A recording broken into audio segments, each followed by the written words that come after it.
somos un pequeño grupo de quinto C de contabilidad y hoy le vamos a hablar sobre un tema muy interesante del área de química que nos enseña por qué las sustancias pueden ser sólida, líquida o gaseosa.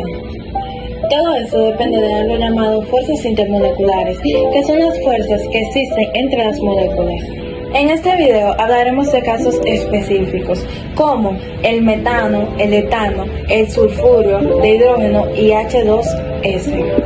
Veremos porque aunque algunas compuestas sean parecidas, pueden encontrarse en diferentes estados físicos. Así que acompáñenos mientras mis compañeras le van a explicar paso a paso cada una de las preguntas. ¿Por qué el etano es líquido y el metano es gaseoso si ambos son no polares? Tanto el metano CH4 como el etano C2H6 son moléculas no polares, es decir, no tienen polos positivos ni negativos. La diferencia está en el tamaño de las moléculas y en las fuerzas intermoleculares que lo mantienen unidas. El etano tiene más átomos y una masa molecular mayor que el metano, lo que hace que las fuerzas de Van der Waals entren en sus moléculas son más fuertes. Por eso el etano puede mantenerse en estado líquido más fácilmente. En cambio, el metano es más pequeño y tiene fuerzas moleculares que separan fácilmente y encuentran en estado gaseoso a temperatura ambiente. El sulfuro de hidrógeno H2S no es polar, molécula polar porque los electrones no se reparten equilibradamente. Átomos tiene mayor electronegatividad, es decir, más fuerte los átomos que el hidrógeno. Esto produce que el azufre tenga una carga parcial o negativa, hidrógeno una carga positiva, parcial o positiva. Más la molécula tiene una forma angular o doblada, que hacen que las cargas no se cancelen. El H2S es una molécula polar y puede formar interacciones con otras moléculas polares.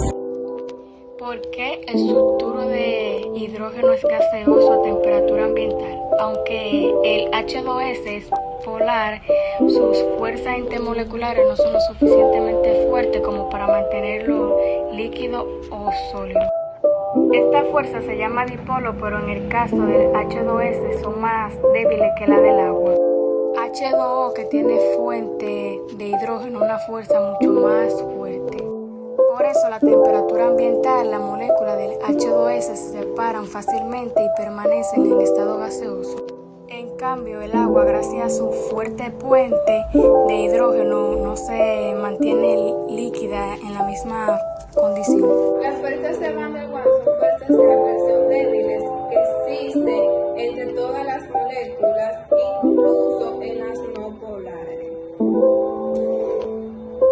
Estas fuerzas se deben a los movimientos de los electrones y a cómo se distribuyen temporalmente las cargas en la molécula. Hay varios tipos de fuerzas de dispersión del humo. Se dan en moléculas no polares y aumentan con el tamaño y la masa molecular.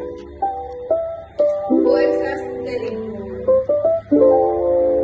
Se dan entre moléculas polares y estas fuerzas son muy importantes porque determinan las propiedades físicas de las sustancias como su punto de ebullición, de función y su estado físico.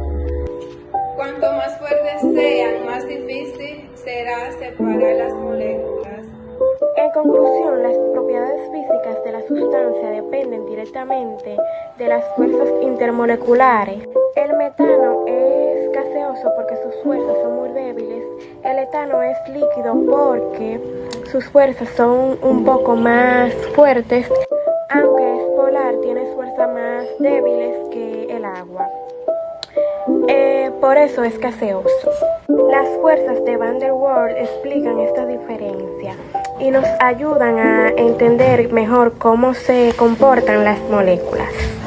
La química no solo está en los laboratorios, está en todo lo que nos rodea.